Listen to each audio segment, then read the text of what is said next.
آج بھی میں 5 کبیرہ گناہوں پر تفصیل سے تو نہیں، اجمال اور کچھ تفصیل سے گفتگو کروں گا۔ اللہ تعالیٰ میری زبان پہ حق جاری فرمائے اور مجھے اور آپ سب کو عمل کرنے کی توفیق دے۔ یہ ہمارا جو پروگرام منعقد ہوتا ہے، نہ تو اپنا علم منوانا مقصود ہوتا ہے اور نہ ہی کانوں کی لذت اس پروگرام کی غرض ہے۔ میں اور آپ سب ماہ سیام کے عشرہ اول کی حسین صبحوں کے دامن سے چھنتا ہوا نور حاصل کر کے اپنے رب سے عرض گزار ہوتے ہیں، اے اللہ ہمارے من ستھرے کر دے۔ تو آج بھی ہم اسی مقصد کو لیے یہاں حاضر ہیں۔ دور و نزدیک سے آپ لوگ تشریف لائے، اللہ آپ سب کو جزائے جزیل عطا فرما۔ ان کبیرہ گناہوں میں سے ایک بہت بڑا گناہ قطع رحم ہے، رشتہ داری کو توڑنا ہے، دوستیوں کو پامال کرنا ہے، انسانیت کی تفریق اور انسانیت کا تشدد اور انسانیت کا اختلاف پیدا کرنا ہے۔ ایک روایت میں آتا ہے کہ جب شب قدر یا لیلۃ البرات آتی ہے تو سارے گناہ گاروں کو جہنم کی آگ سے آزاد کیا جاتا ہے، لیکن جو قاطع رحم ہے وہ اس دن اللہ کی رحمت سے محروم رہتا ہے۔ اللہ تعالیٰ نے ہمیں صلہ رحمی کا حکم دیا ہے۔ سورہ نساء کی پہلی آیت تلاوت کریں تو یہ حکم وہاں موجود ہے، وَاتَّقُوا اللَّهَ الَّذِي تَسَاءَلُونَ بِهِ وَالْأَرْحَامَ۔ اللہ تعالیٰ اس کے بارے میں ہم سے پوچھے گا۔ صلہ رحمی کا ہمیں درس دیا گیا ہے، اور جو شخص قطع رحمی کرتا ہے، حدیث میں آتا ہے اور حدیث بھی بخاری و مسلم کی ہے، حضور نے ارشاد فرمایا لا يدخل الجنہ قاطع رحم، جو قطع رحمی کرتا ہے وہ جنت میں داخل نہیں ہوگا۔ اور آقا کریم علیہ السلام کا ایک فرمان جو کہ متفق علیہ ہے، بخاری مسلم دونوں میں موجود ہے، حضور نے ارشاد فرمایا من کان یؤمن باللہ والیوم الآخر فلیصل رحمہ، جو کوئی اللہ اور پچھلے دن پر ایمان رکھتا ہے تو وہ صلہ رحمی کرے، وہ رشتہ داریوں کو توڑے نہ بلکہ رشتوں کو جوڑ کر کے رکھے۔ حضرت عبداللہ ابن سلام جب حضور کی خدمت میں حاضر ہوئے تھے، آئے تو وہ مناظرہ کرنے تھے، لیکن حضور کے پاس جب بیٹھے تو حضور اسی عنوان سے گفتگو کر رہے تھے کہ جو تم سے تعلق توڑے تم اس سے تعلق جوڑو، اور جو تمہیں محروم رکھے تم اس کی جھولیاں بھر دو۔ تو وہ آئے تھے مناظرہ کرنے کے لیے، یہودیوں کے بہت بڑے عالم تھے، لیکن حضور کے یہ حکمت بھرے جملے ان کے دل میں اتر گئے، اور پھر وہ حضور کو دیکھتے رہ گئے۔ تھوڑی دیر کے بعد آقا کریم نے فرمایا عبداللہ ابن سلام آؤ کدھر آئے ہو؟ کہا حضور میں آپ کا غلام بننے آیا ہوں، تیری تک کے ادامہ میں مرید ہو گئی۔ سب کچھ وار دیا حضور کے قدموں پہ، نچھاور کر دیا، ایمان کی بہار نصیب۔ تو یہ لفظ تھے اور یہ اسلام کی تعلیمات ہیں، قطع رحمی نہ کرو، صلہ رحمی کرو، دوستیوں کو توڑو نہ جوڑو، ٹوٹے ہوئوں کو جوڑو، شکستہ دلوں کو طمانینت، سکون اور آرام دینے کی کوشش کرو، رشتہ داریوں کے تعلق کو پختہ سے پختہ تر کرو، خون اور دودھ کے رشتوں کا لحاظ رکھو۔ یہ اسلام کا مزاج ہے، یہ اسلام کا دیا ہوا دین ہے۔ حضور نبی رحمت صلی اللہ علیہ وسلم نے ارشاد فرمایا من احب ان یبسط له فی رزقہ وینسع له فی اثرہ فلیصل رحمہ، جو شخص یہ چاہتا ہے کہ میرے رزق میں برکت ہو اور میری عمر لمبی ہو، وہ صلہ رحمی کیا کرے۔ صلہ رحمی کرنے سے عمر میں بھی برکت ہوتی ہے اور رزق میں بھی برکت ہوتی ہے۔ اور جو شخص قطع رحمی کرتا ہے وہ اس بات پہ غور کرے کہ یہ کتنا بڑا جرم ہے۔ حدیث میں آتا ہے رحم کا تعلق جو ہے جب اس کو پیدا کیا گیا تو عرش کے ساتھ لپٹ گیا، تو اللہ تعالیٰ جل شانہ نے اس کو فرمایا کہ جو تیرے ساتھ جڑے گا میں اس کے ساتھ جڑوں گا، اور جو تیرے سے قطع کرے گا میں اس سے قطع کروں گا۔ تو صلہ رحمی کرنے والا اللہ کی خاص رحمتوں کا حقدار ہوتا ہے۔ اور اللہ تعالیٰ جل شانہ نے ان لوگوں کا تذکرہ کیا، والذین ینقضون عہد اللہ من بعد میثاقہ ویقطعون ما امر اللہ ان یوصل ویفسدون فی الارض اولئک لہم اللعنۃ ولہم سوء الدار۔ اللہ تعالیٰ نے ان لوگوں کو اپنی لعنت کا حقدار بنایا ہے جو قطع رحمی کرتے ہیں اور صلہ رحمی کو پامال کرتے ہیں۔ آج جس دور سے ہم گزر رہے ہیں، آج ایک دوسرے کو توڑنے کی اور ایک دوسرے کو جدا کرنے کی کوشش کی جا رہی ہے۔ ہمارے دین کا سبق یہ ہے کہ آپس میں جڑا جائے، محبت کے رشتوں کو مزید مضبوط کیا جائے، رحم کے رشتے، دودھ کے رشتے، ان کو استقامت بخشی جائے۔ کوئی تھوڑی سی بات ہو گئی تو یہ نہیں کہ اس سے الجھاؤ پیدا کر لیا جائے۔ صبر اور ضبط کا مزاج ایک مومن اپنے اندر پیدا کرے اور مقدس رشتوں کو نہ توڑے۔ دوسرا بڑا جرم اور گناہ کبیرہ غیبت ہے۔ صلہ رحمی کو توڑنے کے لیے بھی، ان رشتوں کو پامال کرنے کے لیے بھی غیبت کا ایک اہم کردار ہے۔ اس لیے ہمارے آقا و مولا نے ہمیں غیبت سے بھی منع کیا، اور یہ کبیرہ گناہوں میں بہت بڑا گناہ ہے۔ بلکہ حضور علیہ السلام نے ارشاد فرمایا کہ الغیبۃ اشد من الزنا، کہ جو غیبت ہے وہ زنا سے بھی بدتر ہے۔ اور اس کی وجہ حضور نے یہ بیان فرمائی کہ اگر کوئی شخص بدکاری میں مبتلا ہوتا ہے تو بعد میں توبہ کر لیتا ہے، لیکن غیبت سے توبہ کرنے سے بھی معافی نہیں جب تک جس کی غیبت کی ہے اس سے معافی نہ ملے۔ اس لیے یہ بدکاری سے بھی بڑا گناہ قرار پاتا ہے۔ اور اللہ تعالیٰ جل شانہ نے قرآن مجید سورہ حجرات کے اندر ارشاد فرمایا، وَلَا يَغْتَبْ بَعْضُكُمْ بَعْضًا أَيُحِبُّ أَحَدُكُمْ أَنْ يَأْكُلَ لَحْمَ أَخِيهِ مَيْتًا فَكَرِهْتُمُوهُ۔ ایک دوسرے کی غیبت نہ کرو۔ کیا تم میں سے کوئی شخص یہ پسند کرتا ہے کہ اپنے بھائی کا گوشت کھائے، اور وہ بھی مردہ ہو، اور اپنے مردہ بھائی کا گوشت نوچ نوچ کے کوئی شخص کھائے؟ تو کیا تم میں سے کوئی شخص پسند کرتا ہے؟ فَكَرِهْتُمُوهُ، کہا تم اس کو ناپسند کرتے ہو۔ جس طرح مردہ بھائی کا گوشت کھانا ناپسند کرتے ہو، اس طرح غیبت سے بھی اجتناب کرو۔ گویا یہ اپنے مردہ بھائی کے گوشت کو نوچنے والی بات ہے۔ آقا کریم علیہ السلام جب معراج کی رات گئے تو حضور نے کچھ لوگوں کو دیکھا کہ ان کے تانبے کے ناخن ہیں، اور اس سے وہ اپنے ہی بدن کو اور اپنے ہی چہرے کو چھیل رہے ہیں۔ تو جبریل امین سے پوچھا کہ یہ کون لوگ ہیں؟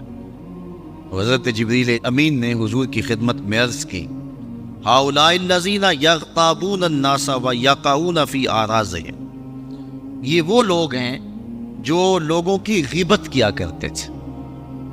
غیبت ایسے ہی ہے جس طرح اپنے بدن کو نوچنا ہے اور اپنے منہ کو چھیلنا ہے۔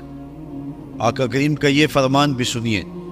حضور نے ارشاد فرمایا، طبرانی نے اپنی موجم میں اس کو لکھا، المستمع احد المغتابین، فرمایا جو غیبت سنتا ہے وہ بھی ایک غیبت کرنے والا ہی ہے۔ اور صرف زبان سے ہی غیبت نہیں، اگر ہاتھ کے اشارے سے اور گوشائے چشم سے بھی غیبت کی جائے تو وہ بندہ بھی غیبت کرنے والے میں شمار ہوگا، اور اس کو بھی اسی طرح سزا بھگتنا ہوگی۔ ایک خاتون کا تذکرہ چلا تو حضرت عائشہ رضی اللہ تعالی عنہا نے اس کا حضور کو بتاتے ہوئے عرض کیا ہاتھ کے اشارے سے کہ وہ چھوٹے قد کی، تو حضور نے فرمایا عائشہ غیبت نہ کرو۔ تو عرض کی حضور وہ واقعی چھوٹے قد کی ہے؟ غیبت یہ ہے کہ کسی شخص کے عیب کو جو اس کے اندر موجود ہے اس کے پس پشت بیان کرنا، یہ غیبت ہے۔ اور اگر اس کے اندر عیب نہیں ہے اور پھر عیب اس پر لگایا جائے تو یہ غیبت نہیں ہے، یہ بہتان ہے۔ اگر اس کے اندر ہے، بالکل ہے، 100% اس کے اندر عیب موجود ہے، اور اس عیب کو بیان کیا جائے اس کے پس پشت، جس کو سن کر اس کو دکھ پہنچے گا اور وہ ناراض ہوگا، تو وہ غیبت کہلاتی ہے۔ بصورت دیگر وہ بہتان ہوگا، اور وہ دورہ جرم ہے، غیبت بھی ہے اور بہتان بھی ہے، اور اللہ تعالیٰ نے بہتان سے بھی اور غیبت سے بھی منع فرمایا۔ لیکن آج کا مضمون چونکہ غیبت پر ہے اور گفتگو اس عنوان سے ہو رہی ہے۔ غیبت انسان کسی کی کیوں کرتا ہے، اس کے اسباب کیا ہیں؟ اس کا ایک سبب حسد ہے، بغض ہے۔ کسی سے حسد پیدا ہو جائے تو اس کی غیبت کرنے سے بندہ تسکین پاتا ہے، اس کے سفلی جذبات کو قرار ملتا ہے، اس کی نفسیات خوش ہوتی۔ کسی کے ساتھ لہو و لعب کرتے ہوئے انسان کھیل کود کے اندر کسی تیسرے شخص کی غیبت کر جاتا ہے، کسی کو خوش کرنے کے لیے، کسی کو ہنسانے کے لیے۔ بندے کا اس کے ساتھ جو ہے وہ حسد کا کوئی ایسا معاملہ نہیں ہے، صرف کھیل کود کے اندر کسی کی غیبت کر دی اور مفت کے گناہ گار۔ بعض اوقات انسان کو کسی سے حسد یا بغض یا دشمنی نہیں ہوتی، لیکن جس شخص کے پاس کھڑا ہے اس کو اس شخص کے ساتھ دشمنی ہے، تو اس نے اس کا تذکرہ پوچھا، سنا اس کی بات، تو اس کو پتا ہے کہ اگر میں اس کی خوبیاں بیان کروں گا تو یہ خوش نہیں ہوگا، تو اس کو خوش کرنے کے لیے وہ اس کے دشمن کی، جو کہ اس کا دشمن نہیں ہے، اس کی غیبت کرتا ہے، اور یہ ایک محرک ہے غیبت کا۔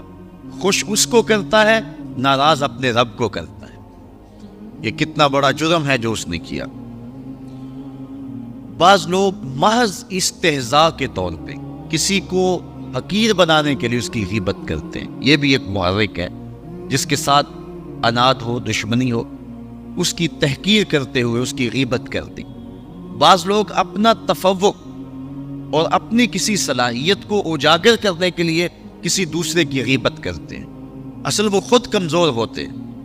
جب بھی کسی کا تذکرہ ان کے سامنے ہو تو وہ پریشان ہو جاتے ہیں اور اس کی نفی کر کے پھر اپنا اس بات کرتے ہیں۔ وہ کیا کسی نے کہا، جو شخص بھی اپنی قد و قامت نہیں رکھتا، جو شخص بھی اپنی قد و قامت نہیں رکھتا، وہ شہر کے آئینے سلامت نہیں رکھتا۔ ان کو تسکین اور ٹھنڈ تب پہنچتی ہے جب وہ کسی کی غیبت کریں اور کسی کو گرا کر کے پھر سمجھتے ہیں کہ ہم اونچے ہوئے ہیں۔ جو چھوٹے قد کے ہوتے ہیں تو ان کے لیے بڑے قد کے جو لوگ ہوتے ہیں وہ ان کے لیے مسئلہ ہوتے ہیں۔ وہ کہتے ہیں ہمارا قد تو نکل نہیں سکتا جتنی دیر تک یہ بڑے قد والے موجود ہیں، تو وہ اپنے قد کاٹ کو اجاگر کرنے کے لیے، اپنی صلاحیتوں کو بیان کرنے کے لیے کسی دوسرے کی غیبت کرتے ہیں۔ اور جب کسی کی غیبت سے لوگوں کے دل میں اس شخص کی وہ عزت باقی نہیں رہتی تو یہ سمجھتے ہیں کہ ہمارا قد اونچا ہو گیا۔ لیکن قد کن لوگوں میں اونچا ہو گیا؟ جو ان جیسے لوگ تھے اور جو غیبت کو سننے کو شعار بنا رہے تھے۔ وہ تیر شفائی نے کیا خوب کہا تھا، سن رہے تھے کل میری تقریر چند بونے قتیل، میں نے یہ جانا بہت اونچا میرا قد ہو گیا۔ اصل بات یہ ہے کہ یہ ایک احساس کمتری ہے، اور انسان جو ہے وہ اپنے جذبات کی تسکین کے لیے کسی کی جو ہے وہ غیبت کرتا ہے۔ غیظ و غضب کے اظہار کے لیے کسی کے ساتھ بندے کی جو دشمنی ہے اس کے لیے انسان جو ہے وہ غیبت کرتا ہے۔ اور بعض لوگ بغیر کسی وجہ کے، بغیر کسی سبب کے، ویسے ہی شغل کے طور پہ کسی کی غیبت کر جاتے ہیں۔ بہرحال غیبت کا محرک کوئی بھی ہو، حقد ہو، غضب ہو، حسد ہو، دشمنی ہو، استہزاء ہو، تحقیر ہو کسی کی، اپنی شخصیت کو اجاگر کرنا مقصود ہو، کسی سے بدلہ لینا مقصود ہو، کسی دوسرے کی خوشنودی حاصل کرنا ہو، یا کوئی غرض دنیا ہو، جو بھی محرک ہوگا غیبت کا وہ نامحمود ہے، اور اللہ تعالیٰ اس کو پسند نہیں کرتا ہے۔ اللہ کے محبوب علیہ السلام جب کسی کی بات کرتے، حضور نے تربیت کرنا ہوتی لوگوں کی، تو کبھی نام نہ لیتے، بلکہ فرماتے ما بالا اقوام یفعلون کذا و کذا، کہ لوگوں کو کیا ہو گیا ہے کہ وہ یوں کرتے ہیں۔ تو آقا کریم علیہ السلام کسی شخص کا نام لے کے متعین کر کے، کسی کو مشخص کر کے جو ہے وہ ایسا نہ کرتے۔ آج ہمیں اپنے طرز عمل پر اور طرز زندگی پر غور و فکر کرنے کی ضرورت ہے۔ منبر و محراب کے اوپر بیٹھنے والوں کو حضور علیہ السلام کے ان فرامین کو ضرور سامنے رکھنا چاہیے۔ بعض اوقات ایسا ہوتا ہے کہ کسی ایسے شخص کو اس انداز سے ہٹ کیا جاتا ہے، اس کی تذلیل کی جاتی ہے، اور بعض اوقات ایسے ہوتا ہے کسی شخص کی موجودگی میں بڑی بزم کے اندر اور بڑے مجمع کے اندر جو ہے اس کی رسوائی کر دی جاتی ہے اور اس کو خطابت کا کمال سمجھا جاتا ہے۔ ہمارے خطباء کا حال تو یہ ہو گیا ہوا ہے کہ ایک بندے کو قضائے حاجت بھی ہو تو وہ خطیب کے شر سے ڈرتا ہوا اٹھتا نہیں ہے کہ میری تذلیل کر دے گا بڑے مجمع کے اندر اور بڑی محفل کے اندر۔ اللہ کے رسول کا قطعاً یہ طریقہ نہیں تھا۔ کسی کو عزت دو، کسی کی عزت نفس کا خیال رکھو۔ انسان اپنی عزت کو سب سے زیادہ محبوب رکھتا ہے۔ آپ نے کبھی دیکھا ہو بارش کے موسم میں کہ جب کوئی شخص گر جاتا ہے کیچڑ میں تو یہ وہ بعد میں دیکھتا ہے کہ مجھے کوئی چوٹ لگی ہے یا نہیں لگی، وہ پہلے دیکھتا ہے کہ مجھے کسی نے دیکھا تو نہیں ہے، وہ دائیں بائیں دیکھتا ہے۔ تو انسان اپنی عزت نفس کو مجروح ہوتا ہوا دیکھ کر کے سخت تکلیف محسوس کرتا ہے۔ تو اس حوالے کے ساتھ جو ہے بالخصوص جو تبلیغ کرنے والے ہیں ان کو اس بات کا اہتمام اور التزام کرنا چاہیے کہ جو لوگ سننے آئے ہیں، جو لوگ بات سمجھنے آئے ہیں، ان کی تذلیل نہ کریں۔ اگر کسی کو نیند کا جھٹکا آ گیا ہے تو کسی اچھے طریقے سے اس کو بیدار کیا جا سکتا ہے، نہ کہ پورے مجمع میں اس پر انگلی اٹھا کے اس کو مشخص کر کے اس کو رسوا کر دیا جائے۔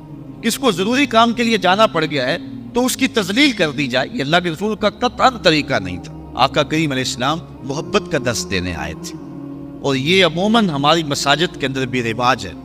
بعض کا ایسا ہوتا ہے کہ بندہ جو ہے وہ مساجد میں آ کر کے گھبرا جاتا ہے کہ میں کہاں آ گیا ہوں۔ آج کل ایک مصیبت ہے کہ موبائل کو اگر آپ کھول لیں تو وہ بند کرنا یاد نہیں رہتا، اور اگر بند کر لے تو اس کو کھولنا یاد نہیں رہتا۔